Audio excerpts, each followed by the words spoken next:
This episode is brought to you by Humble Love Magnesium Cream. Great for sleep, stress, and pain. Maybe you visited a popular local park sometime recently, particularly during a busy time of day. Have you noticed the sheer number of kids that have made it out the door, often with mom or dad right there with them, still in their PJs, or with slovenly, haphazard haircuts, or worse, kids that already seem to be struggling with maintaining a healthy weight, even reaching into levels you could only fairly call obese? How many kids today probably couldn't run a mile in less than 15 or 20 minutes? How will this translate into adulthood as they grow? The kids are not doing well, and that means the parents probably aren't teaching them well. Today we continue a series we hope has been helpful to you so far in faith and fruitfulness and the duties that God has put before you. In this series, entitled On Being Human, we're working through 4 parts of what it means to be human, 4 areas of life where a man or a woman can pursue excellence, fruitfulness, virtue, and honor. Those are the physical, the spiritual, the social, and the vocational. In the physical, we're talking about the body, physical fitness, nutrition, and appearance, generally taking care of ourselves in such a way as to be able to do our duties in the body with joy. In the spiritual, we're talking about personal piety and virtue, spiritual disciplines, and the pursuit of the life of faith. In the social, we're talking about social graces, emotional aptitude, friendliness, hospitality, and more. The art and science of being a normal and likable person who's not super weird and awkward. And in the vocational, we're talking about achievement, about pursuing excellence in your work, whatever it is that God has put in front of you. In the last few episodes, we've been talking about that first category, the body. We've spoken about strength, weight, health, beauty, and more. We've gone down into the weeds on strength training and nutrition, covering everything from getting enough protein to understanding what progressive overload means to thinking through the challenges of weight and pregnancy and more. But what about our children? How can we set them up for success in understanding their bodies? How to maintain them with excellence as they grow? How can we give them the foundational principles necessary to have ordered rather than disordered thoughts about everything from strength to weight to physical appearance and beyond? That's what this episode of Bright Hearth is all about, teaching our children how to think through Christian excellence when it comes to the bodies the Lord has entrusted us. We're glad you're here.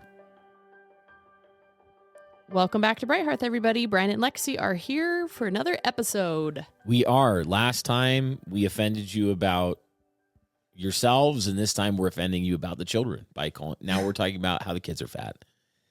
And I just want to say again, it was all Lexy.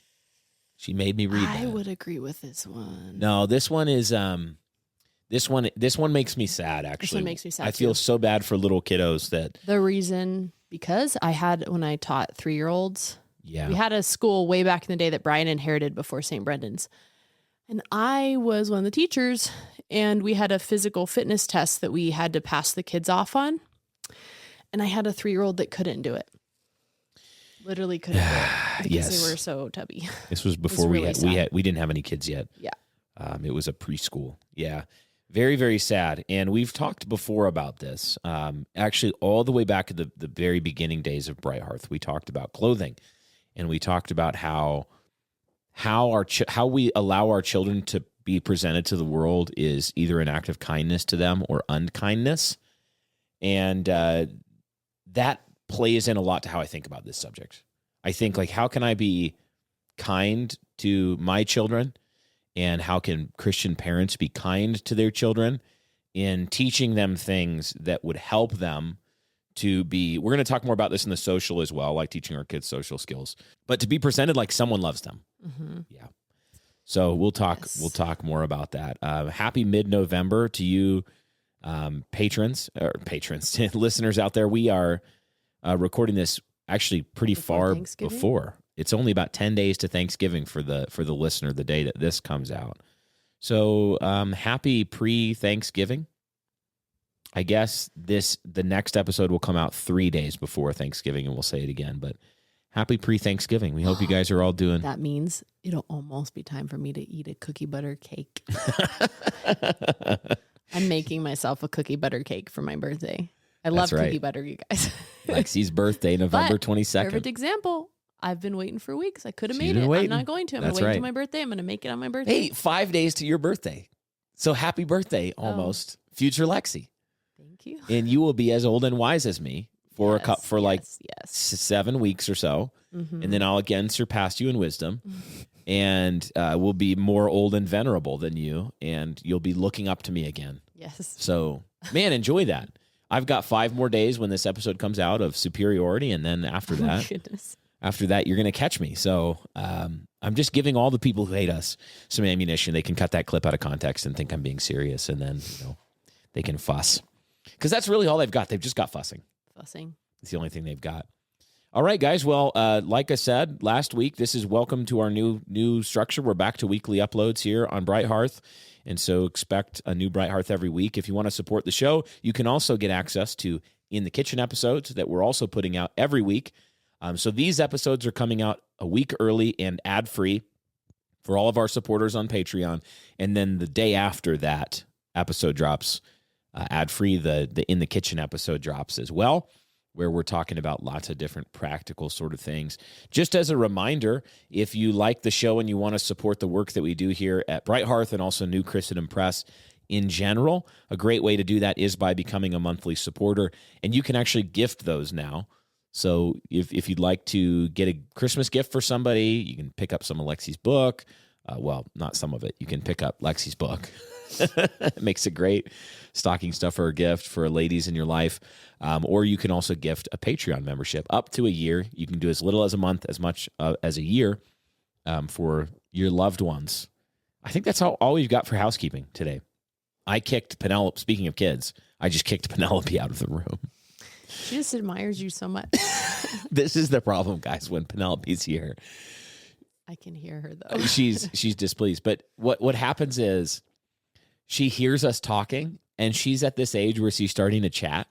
She thinks we're talking to her. And she just wants to chat. So she just goes, boo!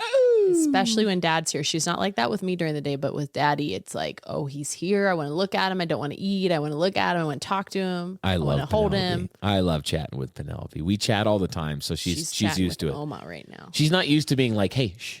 Yeah, someone else is talking. She's way too little. She's just a baby. She's just a baby. She's just a baby. All right. Let's jump right into it here and talk about teaching kids. Now, this episode does follow after a couple we've done on body composition and weight management. That's not the only thing we're talking about. We're actually talking about the whole subject. So all of the body. Like, how do we teach our kids to think about their bodies, strength, appearance, making their body a servant of the mission that God has given them, kind of the whole thing. And I think the first question, where to start with this one, is just simply the question, like, what are some of the basic things that you would want our kids to know about their physical bodies by the time they leave our nest? Like, that we would want them to know just on the level of knee-jerk instinct. They know this. There's no question. They understand this about their bodies. What comes to mind? Their body is for other people. Yeah. What do you mean? For our girls, I talk about this all the time about like their strength, not being quick to faint under the hard load of picking up the blocks. Yeah. Like it requires strength to be a mom. And if you want to have babies, that's what this is for. And the same thing goes with their beauty. It's something as Daphne gets older, I've been talking to her a lot about, of like, your beauty is to be a gift to other people around you, to your family, to your husband, to, so we should take care of it, and girls will kind of fall on different ends of the spectrum. And we do have 2 girls on different ends of the spectrum. Oh, here. yeah. So some of that needs to be reined in sometimes. Some of it needs to be encouraged other times. And just for the boys, of like strength and responsibility taking, their energy is for other people, not just to serve themselves. Yeah, strength and beauty is not for vanity. It is for the glory of God and the service of people. The service of God, but one of the main ways that we serve God is by serving people. That is the mechanism. Like, the good works God's put in front of each of us, most of them are going to relate to actually loving God's image bearers. And that's how we love God. You love God by loving your husband, by loving your wife, by loving your children, by loving your neighbor, by serving your brothers, by, being self-controlled and not lashing out in anger. Like, there's so many aspects of our virtue that just are related to how we treat people. If you're like us, you're intentional with how you care for your family, what they eat, read, even how they rest. But most people don't realize chronic magnesium deficiency is common. That's why we use Humble Love's Magnesium Cream. Made by a husband and wife team, it's crafted with real, nourishing ingredients. No synthetics ever. Safe for the whole family, gentle for kids, and strong enough to bring deep relief.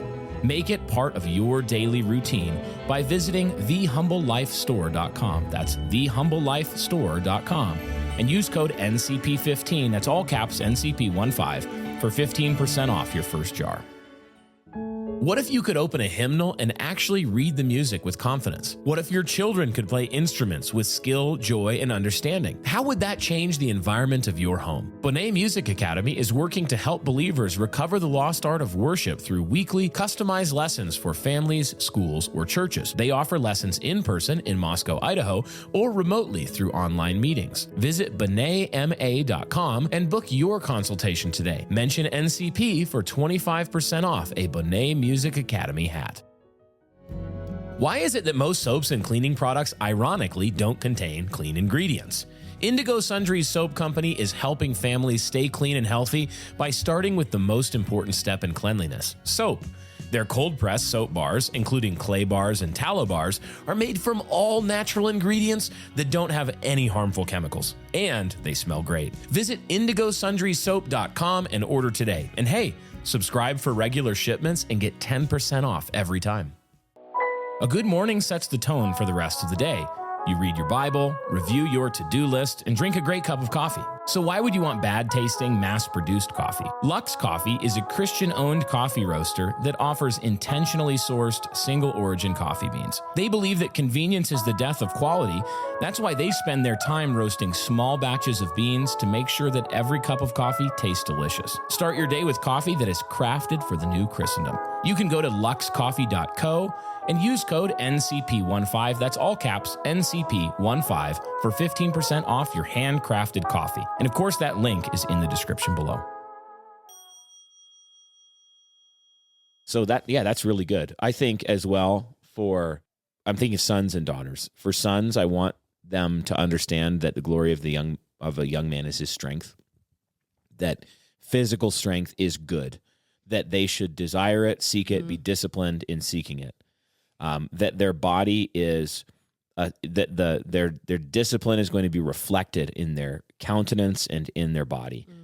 That they, for my daughters as well, in a feminine coded way, the same thing. Her arm is clothed with strength in Proverbs 31.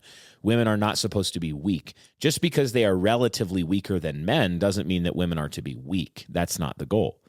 We're not saying that. Women should be soft, feminine, but not weak. So in a way appropriate to each, we want them to know these things. My body should be a servant that I diligently manage so that it will serve well in the mission that I've given them. I also want our children to have a good handle on thinking about the appetites of the body. This relates to their spirit, but it's an aspect of their spirit ruling over their body. That their body is going to have appetites, that carnal desires, we could say desires of the body. And I don't mean carnal in a necessarily sinful way, even though that's how it usually is. Like you're going to have sexual desire. You're going to have desire to gluttony. You're going to have desires of the body that you need to rule over. So the desires and appetites of your body, though they are often a good aspect of how God made you, they must be ruled over so that they would distrust the immediate instinct of their body and not be like animals that follow all of the desires of the body, but that they would be men, that they would be women. I did remember the thing I forgot, which is when it comes to our boys talking about how hungry they are all of the time and their appetites, there is typically a time where we say, okay, you don't talk about that anymore. No more. Just because your body feels that way, which it's not true. You've had 5 bowls of pasta. Just because you feel that way doesn't mean you need to act on it or voice it, because that has to translate over into other appetites, like sexual appetites also. Yes, exactly. It totally related. Like that their appetites aren't always true. Yeah. They're not always leading them into truth because even their physical body has been warped by sin. And so all of these good desires that God put in us, sex is a good desire, hunger is a good desire. These are all good desires. They can lead you into sin if you don't rule over them. This is so basic, but you think about it. I mean, Toby Sumter said this at a conference we had a couple of years ago. Basically, like, you have to remember that for your kids, they just got here. They don't know anything. Mm-hmm. So all this stuff that sounds really basic to us, you have to ask yourself, do my kids know this? Yeah. Like, have I taught them? Have I talked to them about this? And I think as I disciple like young moms, like 19 to 25 period, that also still don't know this stuff, I think it's because past generations of parents assumed they showed up here with this knowledge, and it's not true. So Right. don't overlook this. Or that like someone else is going to teach them this. Someone out there is going to, and there will be other people that should speak into their lives, but we can't just think of the basic things and sort of export them to everybody else and say, hey, good luck, teaching my kid all this basic stuff. We should be talking about this. I also think one thing I would really like to have be true of our home and our children and of Christian households in general is that they would understand a non-Jesus juke, non-pietistic way of thinking about the physical aspects of life, of thinking about the earthly. Because so much of Christian spirituality in its actual practical application in the world, a lot of the time ministers or Christians in general can talk about these things as if all of the good works and spiritual good in the world is just floaty spiritual things. Mm-hmm. I want them to understand that, for example, bodily training is of some value, that physical strength and presenting themselves appropriately and excellently for the environment and the circumstance they're in, that these are good things that they can serve God in or even displease God in, how they appear and how they... Now, of course, there are ditches if our girls learn to trust in their beauty and not have inner beauty. That would be a sin. But that doesn't mean that we want them to look frumpy and unfeminine and all these, all the other ditches. So I'd want that to be instinctual for them, where they kind of have a practical theology of the inner relationship between the earthly and the heavenly, the spiritual good and the physical good, and how they're not enemies. We're not Gnostics, in other words, but we actually have a doctrine of the goodness of the body. Yeah, so I'd want that to be instinctual for them, for the children. Anything else that you'd want kids? No, I think that with the girls, I really try not to let them. Most times, if I'm in the bathroom putting on mascara or doing my hair, they'll ask, can I do that? And I sometimes have a little girl version, sometimes don't.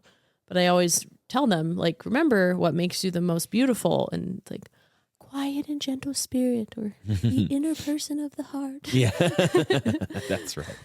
It's sweet. Yes, I would. That's so true for girls in particular. Like, maybe we could start here. There's so many different aspects of this I want to talk about, but this might be a weird one at first, but hear me out. I think when we think about our sexual realities, these have so much to do with the body for girls, and they're different for girls and boys, that maybe we could start there. And that's a good example of, for the girls, how do we teach them how to think about their bodies as also we are sexed creatures, like we're men and we're women. And even as they grow older into adolescence, they're going to begin to become aware of sexual desire. They're going to have to deal with it. So how do we let's start with our girls. How do we want them to understand the sexual realities of the body as they come up into adolescence and think through these things? Well, I think modesty comes to mind first, of just needing girls to understand, like, yes, they're to be beautiful, but that doesn't mean they're to be showy. You will be tempted to be showy. It will look different for different girls, but they need to have an awareness so that when they feel that, they're like, oh, this is what mom said. Instead of like, mom never talks about it, the temptation comes and they do it. And then it's like, what happened? Why are you wearing that? Why is this a fight all of a sudden? Blah, blah, blah, blah, blah. It needs to be like talked about thoroughly beforehand. Yes. Not waiting until. Yeah, because the thing is, girls, young women and women are going to discover at some point in their lives the absolute power of the glory that they contain. Yes. The physical glory and what it awakens in the world. Yeah. And that's a good thing. God did that. Yeah. God made it so that a maiden, like as she grows up, a young woman, an adolescent, she's growing up into her teen years, and there's her peers, the boys, and then the young men around her, and then the men around her. They are going to have an instinctual response to the glory of her sexed reality of a woman. And they need to understand that it's a potent thing. It's not bad that it's a potent thing. It's not bad that it's a glorious thing. It's not bad that they have the capability of awakening desire in the boys and the young men around them. They have that capability. The young men are responsible to do with that righteously, but they also need to understand how to deal righteously with that.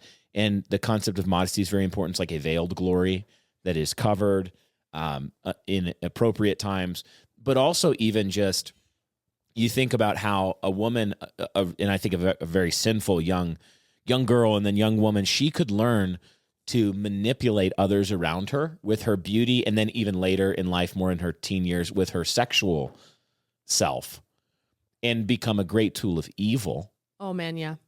So they need to know this. Like there's power here, daughter. Let's talk about how to handle it. They should be talking about that with mom and with dad as well, but they should be talking about that with mom and dad. Yeah, I think that's one of the hardest conversations to have with a woman who's come into her 20s, to have to say, I know you're sexually manipulating the men around you. This is wicked. It's bad. So it's way easier to have that with a 6, 7, 8, 9-year-old. Consistently and regularly, where it doesn't feel awkward. It's just something we talk about. Yep. You know? Yep. That's right.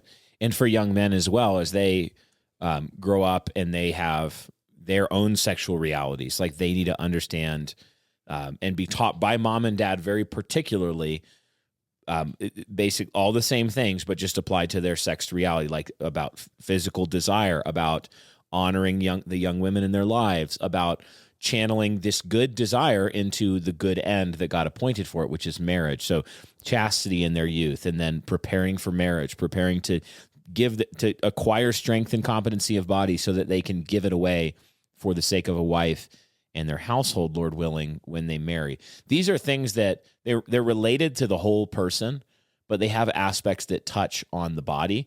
And so we need to make sure that we're not just speaking to our kids about the spiritual realities only, but also the physical, so they understand these things. Let's talk about, there's a few other categories. I'm thinking of categories like strength, health. I'm thinking of categories like adorning the body and clothing and things like that. I wanted to talk about some more. Maybe we start with health here. How do we teach our children to think in an ordered way about health? What are some of the ditches? What are some of the lies they might believe? Just generally, how are we thinking through that? How are you thinking through that with the kids? I guess for me, I just want it to be normal that a mom grows up cooking food at home. Like that's just presenting that the normal thing. Like when we had to get store-bought bread a few weeks ago because the AC wasn't working, it was like amazing to them. We don't cook our bread with the AC. The oven just made the house like 100 degrees. People were like, how are they doing bread? Do they not know how to do? So I think that right there, that sorts through a lot of questions and a lot of teaching in my mind that doesn't have to happen, I guess. So that's a big one. And I think just like bringing them along beside you and teaching them along the way is a big way to help to, like, you know, even asking, Ari does a lot of cooking, just even talking about certain fats, why we use this one, why we don't use that one, why you would use that one in this dish and not that dish. It just leads to a lot of good conversation that we're talking about it because we're interested in it, not because you've been sick X amount of weeks this spring. And so now mom's terrified and we're going to cut out all sugar and let's give a really big, long lecture right now. It's all very, by the way, just natural human information that's acquired. Does that make sense? Yeah, it's how most of this stuff is going to come along. When we get to the vocational at the end of this series, we'll talk about even some of the stuff Ari's doing with me at work and the conversations we've had. But they're very much by the way, like, hey, you're in the car with me. We're driving home from you shadowing at work. Yeah. What lessons are we learning? What do I want you, son, to get from this? Yeah. So it's by the way. I think as well that we have to remember that you are unlikely to undo with words what you do with your example. So if you say over and over one thing, but you constantly do the opposite, your kids are more powerfully going to learn what they see modeled more than what you say. So if you are super anxious about health and you're obsessed with health and you're always just fussing about health, you're like overcautious, it's always medicine. You're treating people like people in their general state are sick and they need your fussing to fix them. Even if you tell your kids good things about health, you're teaching them more powerfully bad things about health. I actually saw a reel. It was like a reel or a story on Instagram recently where she was a nutritionist that was talking about her Costco haul. And she was saying that similar thing of like, you'll notice there's not much organic here. And she said, the reason is I want to actually teach my children that their body is resilient. It is not fragile, and it does not require, steaks from X farm, plants from X garden with these things sprayed and not sprayed on them. Their body is resilient. And I was like, yes, that's so true. Yeah, there's a way with health that we can teach them fear. Yeah. I think as well, when it comes to health, one of the big goals that we have with our children is to teach them that an ounce of prevention is worth a pound of cure. Yeah. Like that with health, we want them to understand trials and that there are things outside of your control and that you can get sick or you can get a disease and that we really are creatures, that our life is a vapor, that we have an appointed day of death, and that there are things that we can do, but that all that said, we're all going to die. We want them to know that. But at the same time, we want them to understand that mainly God designed their bodies. If we pursue with discipline, virtue and health and self-control proactively with all of these little things that, again, don't look like big miracle crisis cures or huge, all of a sudden crazy diets and wild this and 57 different supplements. It's like, but mainly pursuing movement, exercise, a life that's active, that we sleep, that we eat well, that we eat real food that mom makes, that the household's at the center of this. Like as they learn these proactive lessons, a lot of things fall into place such that you don't have to have a conversation with a 12-year-old about obesity in the sense of like, hey, you're obese, let's fix it. Yeah. Because they've said 12 years of their life has been establishing patterns and habits where mom and dad are very rigidly directing them and they're learning these things. And on that front, I will say one thing parents must understand is that their children will not just happen to land in wisdom when it comes to the body. You cannot let your children lead when it comes to this stuff. For example, you cannot be the parent that says, oh, little Susie, she's obese even at age 11. It's because she'll only eat chicken nuggets and Cheetos. Ooh. She just won't eat anything else. And, it's a real trial for her, but that's the only thing that really agrees with her constitution. I'm sorry, little Susie is not in charge. Yeah, we don't ascribe to the intuitive eating for children. They never have to clear their plates. No. We don't ascribe to that. Or you actually have to teach your children, hey kids, you can't just sit. Like you'll have kids that even do good things, like that want to read for 12 hours a day. Yeah, oh, great. Yeah. I love reading. Okay, little Daff, you got to get up and you got to go take a walk with mama. She knows. Yeah, she knows. She's a reader. Yeah. But or boys that, okay, good, you have done a lot of sitting today. Here's some hard limits on a screen, or here's some hard limits on this thing or that thing. You have to actually teach them things and not leave it up to them to just feel their way to wisdom when it comes to even health. People think this about moral stuff, but then they'll forget it about health and the body and clothing and all these different things. Yeah, maybe you can talk a little bit more about this, but Ari has been going and working with Evan at New Christendom Press. And I just told him before, and he knows, he's really aware of Ari's naturally interested in this stuff. He's naturally inclined to read whole books on this stuff. So we were talking about the computer and I was like, just get up and walk around the room occasionally, do some pull-ups. Dad has a pull-up bar in there, go do some squats, go do something. And I think Evan even mentioned to him, he was like, you can chew gum too. So we got some mastic gum. Yeah. Get that chiseled jaw. I was like thinking this, I need to have this conversation because who knows, this could be his career the rest of his life. If he's going to work on the computer as a career, that means he has to be a mover. And I said this before, I've told myself the same thing. If you're going to be a knitter, you're going to be a walker. That's right. So, and he totally understood, and he came home and he was like, I know why you said that. And Mr. Evans said something similar. And Yep. So, and Mr. Evans in good shape too. And it does. Even though he works at an editing bay a lot of the time. Everybody, and he's there working with Mr. Taylor, who is his weight coach. So it helps when everybody in the life is bought in. You have to understand on the level of principle that teaching your kids health, strength, diet, exercise, clothing, appearance, all of these things are your job. They don't know them. They don't naturally come upon it. No, they don't know them. And when you see a little kid who has some kind of obvious defect in this area, it will almost every time reflect in the parents. And you'll find that the parents have that similar defect. Can I say something too? Sure. A lot of this is, I think so much of this comes down to helicopter parenting, who's constantly helping the kid up the slide, who's constantly trying to catch them under the tree, who's constantly pushing the kid on the swing. I am the mean parent. I do not push the kids at the park. Absolutely and our rule has always been, if you can't climb it on your own, it's too dangerous for you to climb. But the thing is, they have grown physical aptitude so much faster. Yeah. And they genuinely, you mentioned this, I didn't notice this a couple years ago. Neighbor kids were over all the time, older than our boys, and could not do half the things our boys could do. Throw a ball, ride a bike, climb a tree. Simply because of lack of muscle tone being there. Their parents were doing it for them. The thing that I learned this from my dad. My dad is really good about this, and he said it out loud a couple years ago, and I was like, that's exactly what it is. But I'd already learned the principle before I had put it to words like he said.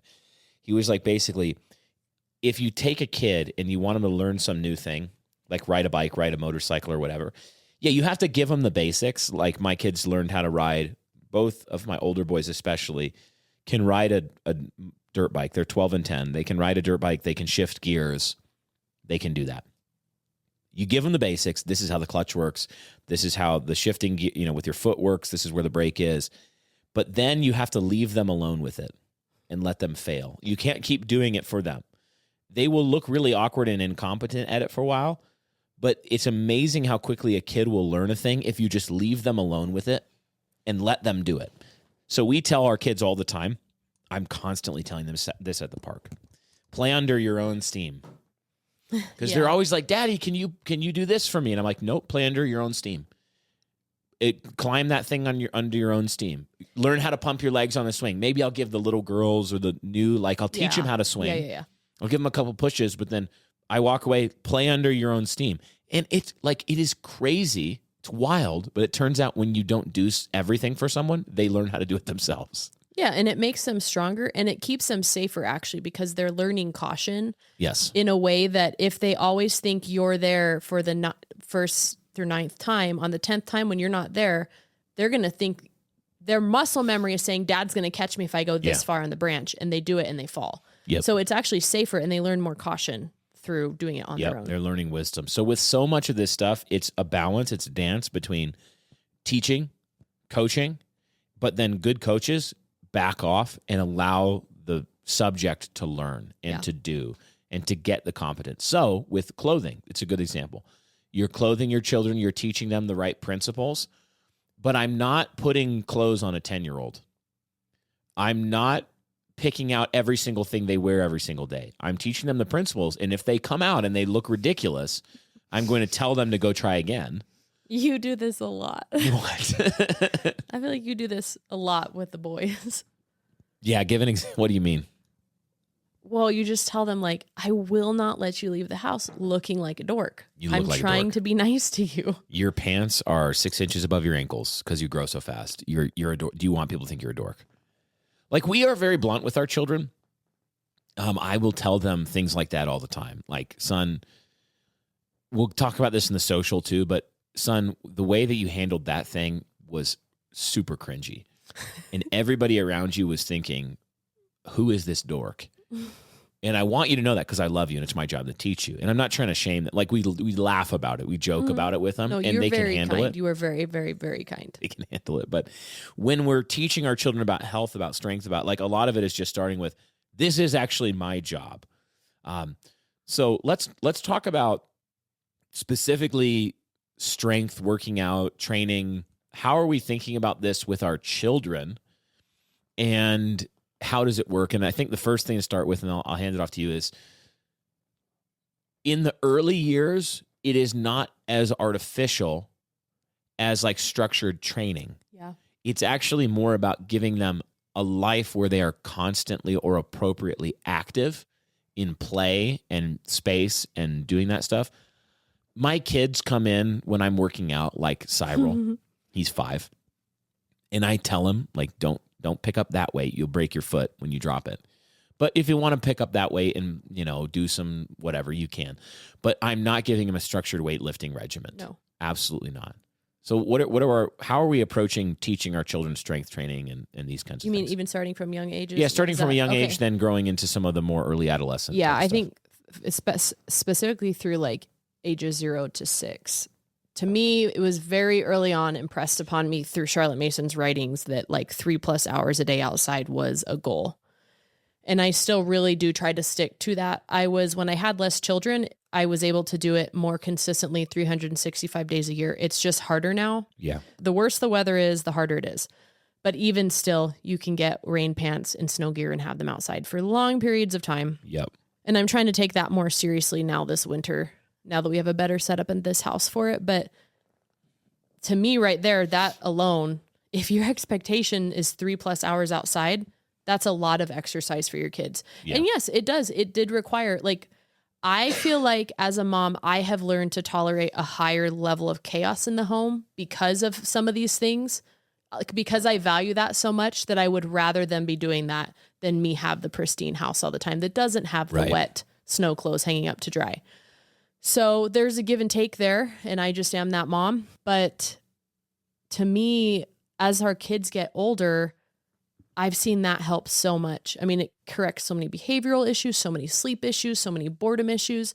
There is just so much that happens when there's an expectation that children are outside playing for hours on end a day. Yeah. That the benefit is just amazing, really. It's huge. Yeah. And other cultures understand this much more than us. Yeah. And we live in the North, so it is trickier here. But because of that, even more so, we should be outside. When we can. Yeah. And through the winter, a lot of time you can. Yeah.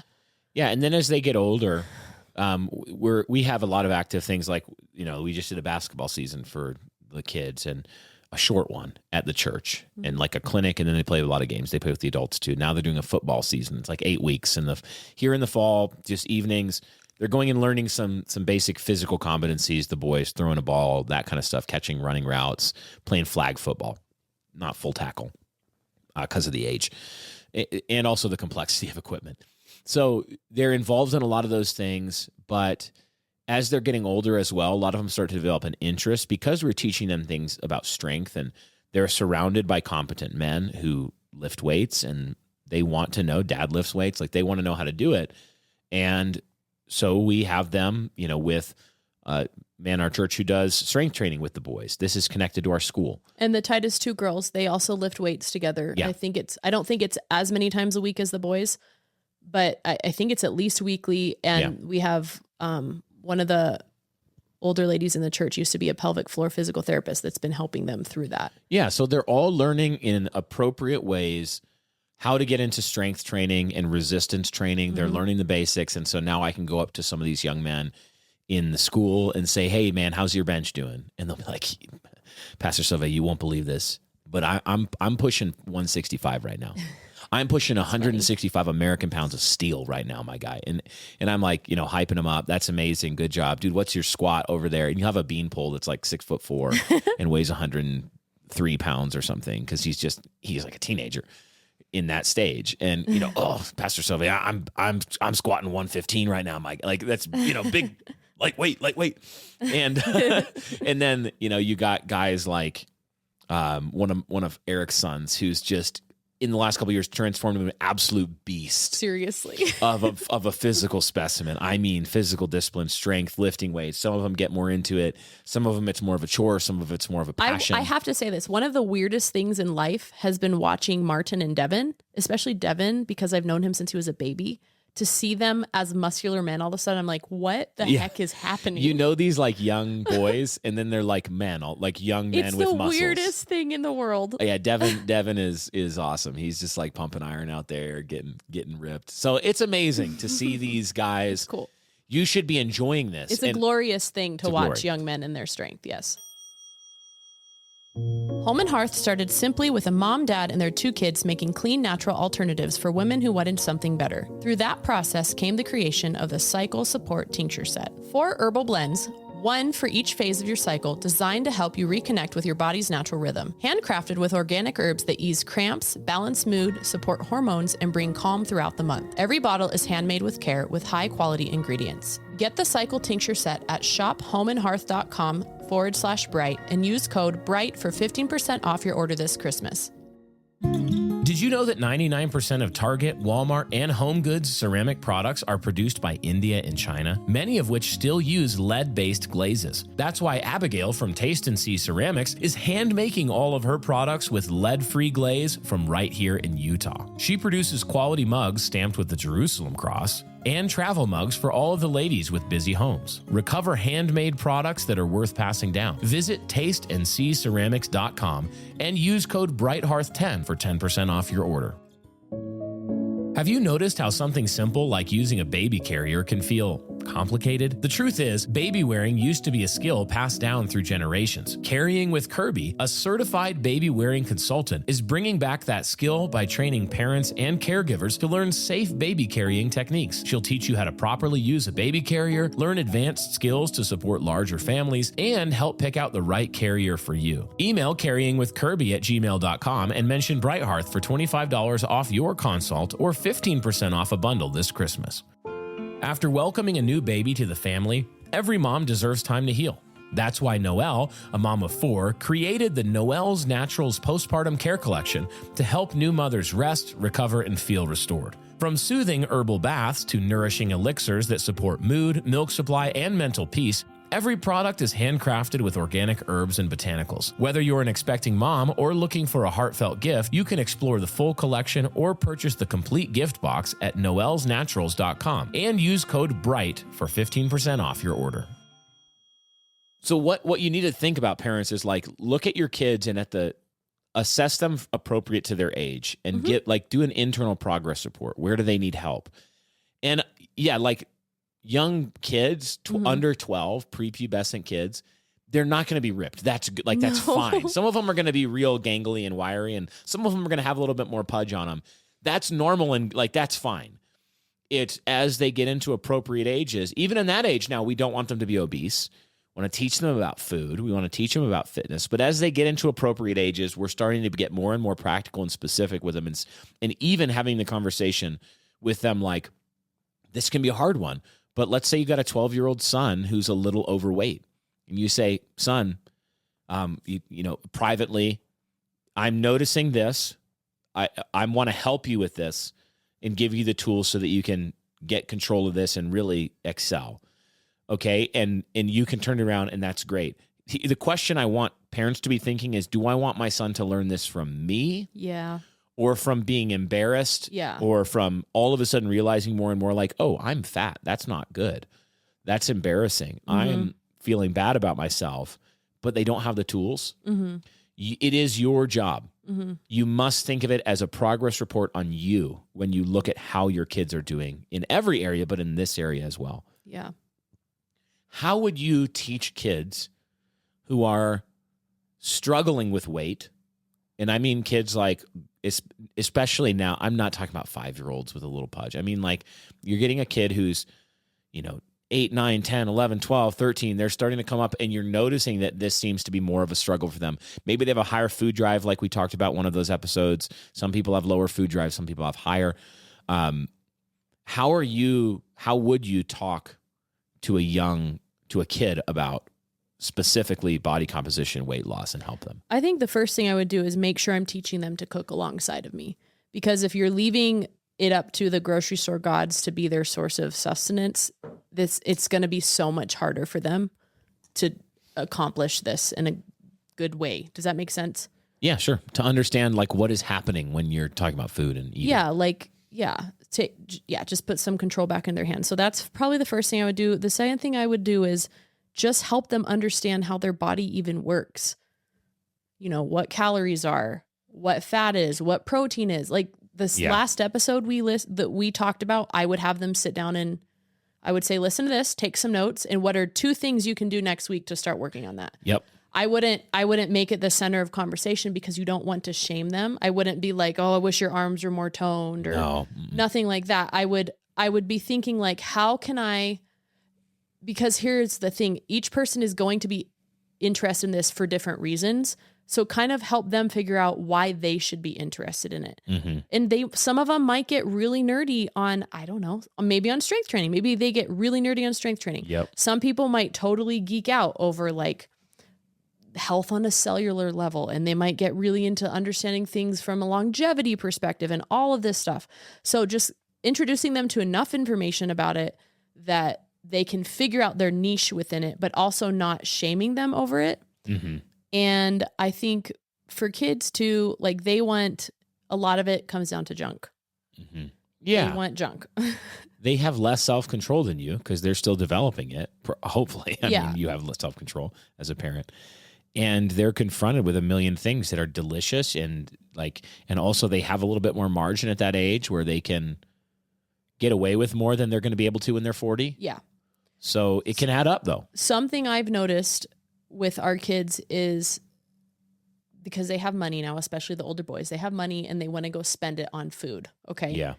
But one of them understands more than the other, the ingredients cost more money.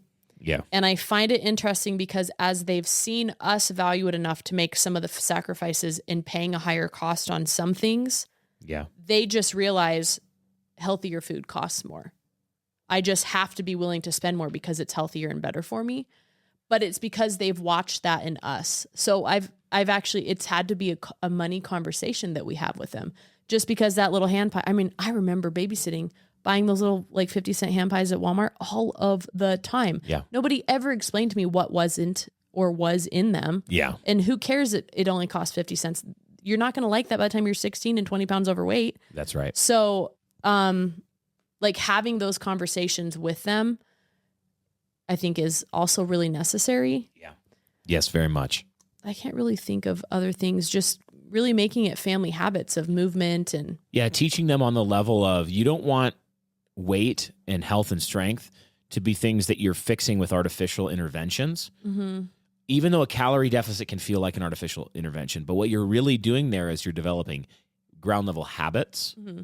So with our kids, especially, and us too, but with our kids especially, that's what we want them to understand these things to be. Yeah. So I'm giving them the tools. I want my kids to understand what a calorie deficit is, what protein is, what macros are. They're learning these things as they get into appropriate ages. Mm-hmm.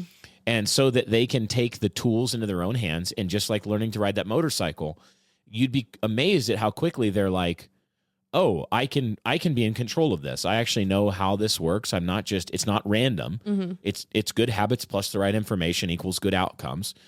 And then I think on the other hand, my question would be, you start to notice a kid gets a disordered relationship to these things. A young girl, a young boy getting a disordered relationship to health, strength, food. Too much or too little. What kinds of disordered, situations can you run into, and how would you address those? Because these are really, we've seen it on the other end too, where you've got kids who are like obsessing and they're not eating enough. Yeah. I've had pastoral conversations with families. Hey, my teenager is struggling with this. Can you help me out here? And I've even talked with teenagers about it before. Like, you're actually falling. You need to understand you need this much food and you need this much fuel for your body. So yeah. I mean, I've had those conversations too. And it was the same way I talked myself out of veganism of like, you're breaking down your body. Your body is for something. You're not feeding it enough, so it can't accomplish that. In the same way that feeding it too much ultimately won't accomplish that. That's right. You can't do that. You have this image in your head that this is what health looks like. And maybe your natural inclinations should be second guessed. Maybe Yeah. you need a better vision of what health is or what beauty looks like. And it isn't a size 00. Right. And also, again, like helping them understand what happens in the body. If you're not eating enough calories, your cycle goes away. Guess what else happens when your cycle goes away? All these other things start to happen. So Yeah. sure, you can be a 00. Do you want to deal with all those other things as a result of it? Right. Do you want to have lifelong infertility? Do you want to have like sagging pants all of the time, but that you just genuinely don't look feminine because you look tiny? You're underweight for what God's designed for your body Yes. was. Helping Yes. kids, it's so much of that understanding. You're not always just correcting negative thoughts. You're replacing them with positive thoughts. Yes. Like a positive concept for what the body, not just what the body generally should look like and is for, but what their particular body, people have different types of bodies. So maybe you have a willowy, tall young lady and you're teaching her things appropriate for her, how to dress her frame, how to think about food for herself.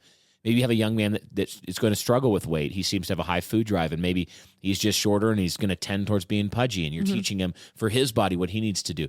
It's custom tailoring your lessons with the grain of the piece of wood you're working with. Yeah. And something I've struggled with even over the last year as my boys get older and hungrier and just require more is that requires more of my time. Absolutely. Cooking for them, getting creative and feeding them frugally, but feeding them well. Yep. I'm not going to buy all of the snack food for them to just pop in their No. mouth. So that means that I need to be thinking in other ways. And when your boys are hungry, actually feed them. Don't not feed them. Yep. I want to plug here. This isn't the end of the episode, but I want to plug here while I'm thinking about it. The next episode that we're going to do after this one, before we move into the next category, is Q&A. Oh, okay. We're going to do at least an episode or two of your questions about health. I think that will be helpful as people are asking questions based on different aspects of this series. So we'll talk about, I'm sure, more specifics as people say, this is what I'm wondering in particular. But yeah, I think that's exactly right. When we're thinking about our kids and health, it's like the positives, the habits. It's about proactivity. It's about knowing their frame, learning how they tick and what their struggles are. And as you do that, it grows you as a parent as well. Yes. Because all of a sudden, You have to have a growth spurt. dude, so much of this with my boys too. I grew up, I was very active, did Boy Scouts, was an Eagle Scout, a lot of that stuff, outside all the time, did sports. But there were other things I didn't do that were just gaps, like hunting.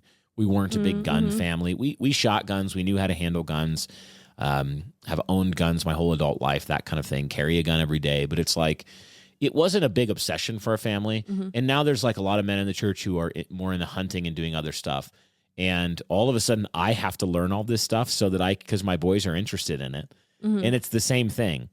You'll notice a need in your kid, and then you're like, I better learn about, maybe I didn't know anything about this thing. And now I'm in school. You can't curtail the boy's natural interest by saying, I don't want to have a growth spurt. I don't want to pay for that. I don't want to learn about that. Yep. Sorry, kid.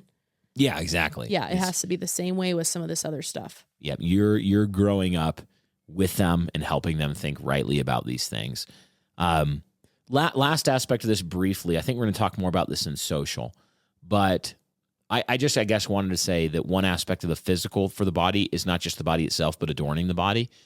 And so teaching our children how to dress for the occasion Are we going to talk more about is that? very important. I think we'll talk more about it in the social Okay. aspect, because it's a very socially coded activity. Yeah. But one thing related to the body that I think is worth mentioning here is teaching your kids how to dress for their particular body type.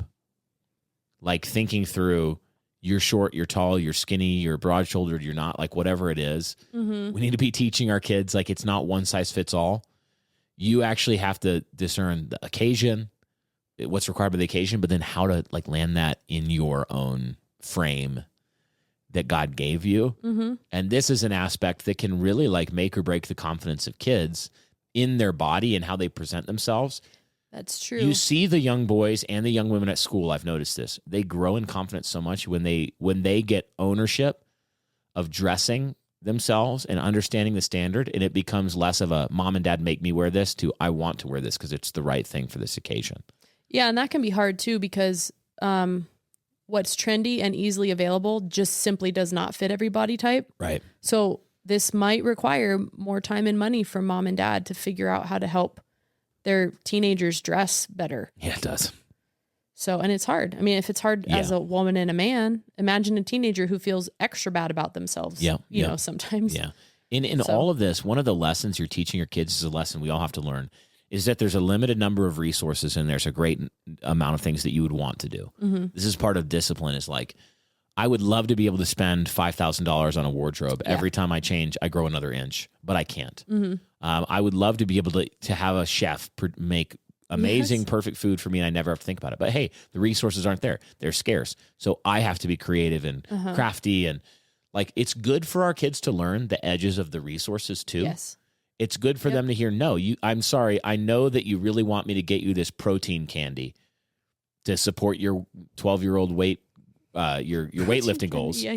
But it's $8 for a bag of that. You're going to actually eat cottage cheese. Like, it's good for them to hear that. Yeah.